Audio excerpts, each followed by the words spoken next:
एक बड़ी जानकारी आपको हम देते हैं। खबर यह है कि तेजस्वी के आरोपों को लेकर आज ईसी की ओर से प्रेस कॉन्फ्रेंस की जाएगी और तेजस्वी के वोटर कार्ड को लेकर ये सच्चाई इसमें बताई जाएगी। तेजस्वी पर 2 वोटर आई कार्ड होने का आरोप है और तेजस्वी यादव ने वोटर लिस्ट पर सवाल उठाए थे। वोटर लिस्ट से नाम हटाने का आरोप भी लगाया था। ईसी ने तेजस्वी के दावे को गलत बता दिया।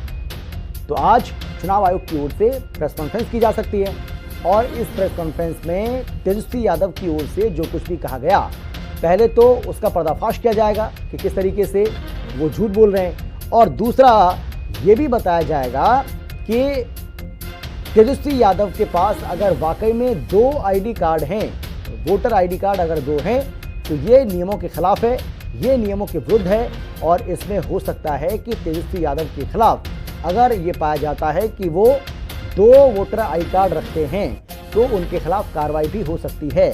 हालांकि चुनाव आयोग की ओर से जब ये प्रेस कॉन्फ्रेंस की जाएगी उसमें क्या कुछ कहा जाता है, क्या कुछ खुलासे होते हैं, इस पर नजरें बनी हुई हैं।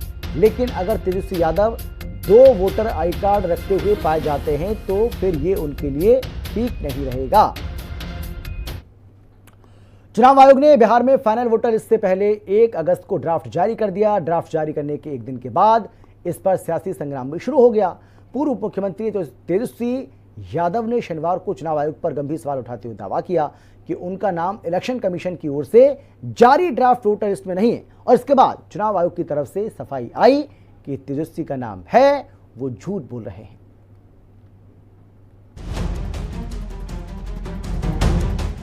बिहार के नेता प्रतिपक्ष और लालू के लाल तेजस्वी यादव शनिवार को मीडिया के सामने आए। चुनाव आयोग पर बहुत बड़ा आरोप लगाया गया, ऐसा आरोप जिससे बिहार की सियासत में भूचाल आ जाए।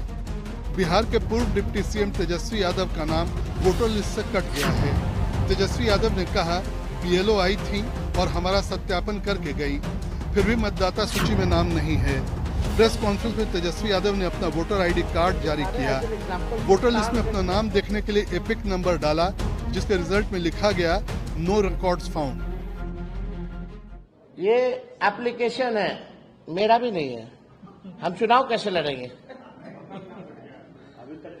अभी तो देखिए, ये चुनाव आयोग का एप्लीकेशन है और मेरा ईपीआईसी नंबर हमने इसमें डाला है। ईपीआईसी नंबर अगर आप चाहें तो हम बता भी दें, RAB 291612। तेजस्वी यादव ने आरोप लगाया तो चुनाव आयोग का रिएक्शन भी सामने आया। चुनाव आयोग ने तेजस्वी यादव के दावे पर कहा, हमारे संज्ञान में आया है कि तेजस्वी यादव ने एक दावा किया है कि उनका नाम ड्राफ्ट मतदाता सूची में नहीं है। उनका नाम ड्राफ्ट मतदाता सूची में 416वें पर दर्ज है, इसलिए यह दावा कि उनका नाम ड्राफ्ट मतदाता सूची में शामिल नहीं है झूठा और तथ्यात्मक रूप से गलत है। तेजस्वी यादव के दावे का इलेक्शन कमीशन की तरफ से फैक्ट चेक किए जाने के बाद बिहार के उप मुख्यमंत्री ने उन पर तंज कसा। उन्होंने कहा, तेजस्वी, आपकी योग्यता पर मुझे ही नहीं, आपके परिवार और पूरे बिहार को भी शंका है। ड्राफ्ट वोटर लिस्ट में अपना नाम खोजना आपके लिए बहुत मुश्किल लग रहा होगा। झूठ बोलने का सबसे बड़ा ठेकेदारी लिए हुए ये लोग हैं। एक तरफ संविधान के किताब लेके चलेंगे, दूसरे तरफ संविधान का कसम खाएंगे और तीसरे तरफ संवैधानिक संस्था को अपमानित करेंगे, उसके बारे में झूठ और भ्रम का वातावरण बनाएंगे। धिक्कार है संवैधानिक पद पर बैठा हुआ व्यक्ति को कि संवैधानिक संस्था का अपमान कर रहा है। संवैधानिक संस्था के बारे में झूठ बोलकर जनता के बीच भ्रम फैला रहा है। ऐसे लोग पर कार्रवाई होनी चाहिए। इतनी स्वतंत्रता कतई उचित नहीं है जो अपने संविधान और संवैधानिक संस्था पर हमला करता हो। भारत के अंदर यह मानसिकता पर रोक लगनी चाहिए और ऐसे लोगों को ऊपर कार्रवाई होनी चाहिए। लगभग 2-3 महीने में बिहार में चुनाव होना है, जिसकी आवाज दिल्ली तक गूंज रही है। राहुल गांधी भी चुनाव आयोग के बहाने केंद्र सरकार पर हमलावर हैं। We didn't have clear proof. So when I would even mention it to our allies, that look, there is clear cheating that has happened, my allies would say to me, yes, we can see that there is cheating that has happened. And we have such proof We have such proof that will show the whole country that the institution of the Election Commission does not exist. Rahul Gandhi के वार का BJP के सांसद अनुराग ठाकुर ने मोर्चा संभाला। कांग्रेस पर propaganda फैलाने का आरोप लगाया।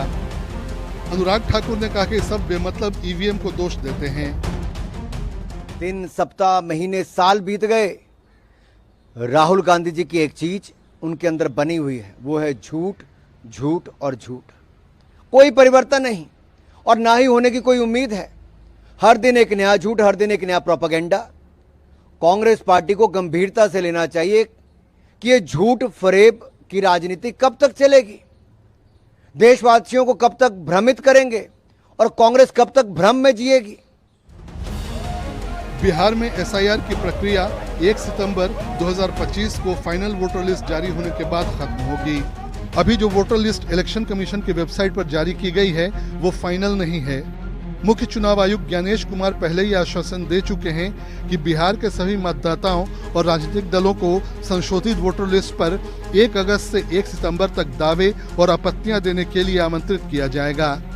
अगर तेजस्वी यादव का नाम सही में वोटर लिस्ट में शामिल नहीं है तो उन्हें भी इसे ठीक कराने के लिए 1 महीने का समय मिलेगा। ब्यूरो रिपोर्ट, हिंदी खबर।